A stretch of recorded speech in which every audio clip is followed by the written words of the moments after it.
ರಾಜೀನಾಮೆ ನಿರ್ಧಾರದಿಂದ ಹಿಂದೆ ಸರಿದಿರುವಂತಹ ಸಂದರ್ಭದಲ್ಲಿ ಶಾಸಕ ಸುಧಾಕರ್ ಅವರು ಈಗ ಒಂದು ಸ್ಪಷ್ಟನೆಯನ್ನ ಕೊಟ್ಟಿದ್ದಾರೆ.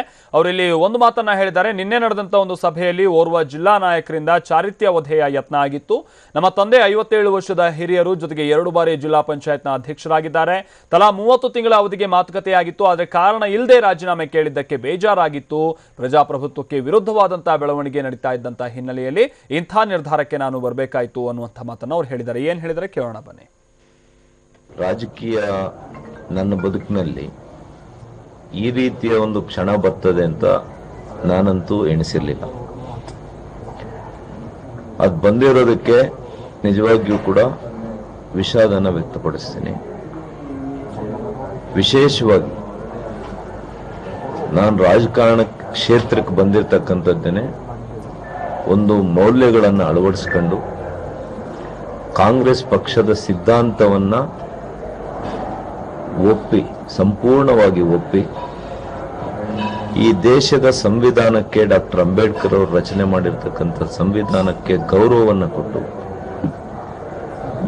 ಪ್ರಜಾಪ್ರಭುತ್ವದ ತಳಹದಿ ಏನಿದೆ ಅದರ ಆಶಯಕ್ಕೆ ಅನುಗುಣವಾಗಿ ನಾನು ಈ ಕ್ಷೇತ್ರದಲ್ಲಿ ಪಾಲ್ಗೊಳ್ಬೇಕು, ಸಕ್ರಿಯವಾಗಿ ಸಮ ಸಮಾಜವನ್ನ ನಿರ್ಮಾಣ ಮಾಡಬೇಕು ಅಂತ ಕನಸನ್ನ ಇಟ್ಕೊಂಡು ನಾನು ಪ್ರಾಮಾಣಿಕ ಪ್ರಯತ್ನವನ್ನ ಇವತ್ತು ಶಾಸಕನಾದ್ಮೇಲೂ ಮಾಡ್ತಾ ಇದ್ದೀನಿ. ಶಾಸಕನಾಗಕ್ಕಿಂತ ಮುಂಚೆ ಕೂಡ ಪಕ್ಷದ ವೇದಿಕೆಗಳಲ್ಲಿ ನನಗೆ ಯಾವುದೇ ಒಂದು ಜವಾಬ್ದಾರಿಯನ್ನು ಕೊಟ್ಟಿದ್ರೆ ಅದನ್ನು ಅಚ್ಚುಕಟ್ಟಾಗಿ ನನ್ನ ಶಕ್ತಿ ಮೀರಿ ಪ್ರಯತ್ನವನ್ನ ನಾನು ಮಾಡಿದ್ದೀನಿ. ಆದರೆ ಈ ತರದ ಒಂದು ದಿಢೀರಾದಂತಹ ತೀರ್ಮಾನಕ್ಕೆ ಯಾಕೆ ಬಂದಿದ್ದೀರಿ ಅಂತ ನೀವು ಕೇಳಿದ್ರೆ, ಎಲ್ಲದಕ್ಕಿಂತ ಹೆಚ್ಚು ನನಗೆ ಒಂದು ಚಾರಿತ್ರ್ಯ ಇರ್ತಕ್ಕಂಥದ್ದು, ಮೌಲ್ಯಗಳನ್ನು ಅಳವಡಿಸ್ಕೊಂಡಿರ್ತಕ್ಕಂಥದ್ದು, ಒಂದು ಹೆಸರು ಮಾಡಬೇಕು ಅಂತ ಬಂದಿರತಕ್ಕಂಥ ನನಗೆ ನಿನ್ನೆ ನಡೆದಂತ ಸಭೆಯಲ್ಲಿ ಒಬ್ಬ ಜಿಲ್ಲೆಯ ನಾಯಕರು ನನ್ನ ಚಾರಿತ್ರ್ಯ ವಧೆಯನ್ನ ಮಾಡಲಿಕ್ಕೆ ಪ್ರಯತ್ನವನ್ನ ಮಾಡಿದ್ರಲ್ಲ, ಅದು ನನಗೆ ಬಹಳಷ್ಟು ನೋವನ್ನ ತಂದಿದೆ. ಹಾಗಾಗಿ ಇವತ್ತು ಅಧಿಕಾರಕ್ಕೋಸ್ಕರ ಆಗಲಿ ಅಥವಾ ಬೇರೆ ಇನ್ಯಾವುದೋ ವಾಮ ಮಾರ್ಗದಿಂದ ನಾನು ಇಲ್ಲಿ ಏನನ್ನಾದ್ರೂ ಗಳಿಸಬೇಕು ಅಂತ ಬಂದಿರತಕ್ಕಂಥವನಂತೂ ನಾನಲ್ಲ. ಹಾಗಾಗಿ ನಿನ್ನೆ ಅವರು ಮಾತನಾಡಿರ್ತಕ್ಕಂಥದ್ದು ಇವತ್ತು ಹೌದು, ಸ್ವಾಭಾವಿಕವಾಗಿ ನಮ್ಮ ತಂದೆಯವರಿಗೆ 82 ವರ್ಷ ಪ್ರಾಯ. ಅವರು ಕೂಡ 40 ವರ್ಷ ದೀರ್ಘವಾದಂತಹ ರಾಜಕೀಯ ಸೇವೆಯನ್ನು ಅವರು ಕೂಡ ಮಾಡಿದ್ದಾರೆ.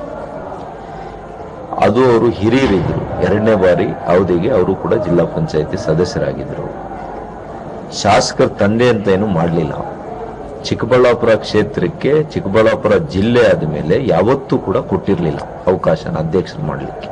ಇನ್ನೆಲ್ಲಾ ತಾಲೂಕುಗಳಲ್ಲೂ 2 ಬಾರಿ, 1 ಬಾರಿ ಆಗಿತ್ತು. ಆ ಕಾರಣಕ್ಕೆ ನಮ್ಮ ಮಾನ್ಯ ಸಂಸದರಾದಂತಹ KH ಮುನಿಯಪ್ಪನವರು, ವೀರಪ್ಪ ಮೊಯ್ಲಿರವರು, ವಿಶೇಷವಾಗಿ ನಮ್ಮ ಮಾನ್ಯ ಮುಖ್ಯಮಂತ್ರಿಗಳಾದಂತಹ ಸಿದ್ದರಾಮಯ್ಯನವರು, ನಮ್ಮ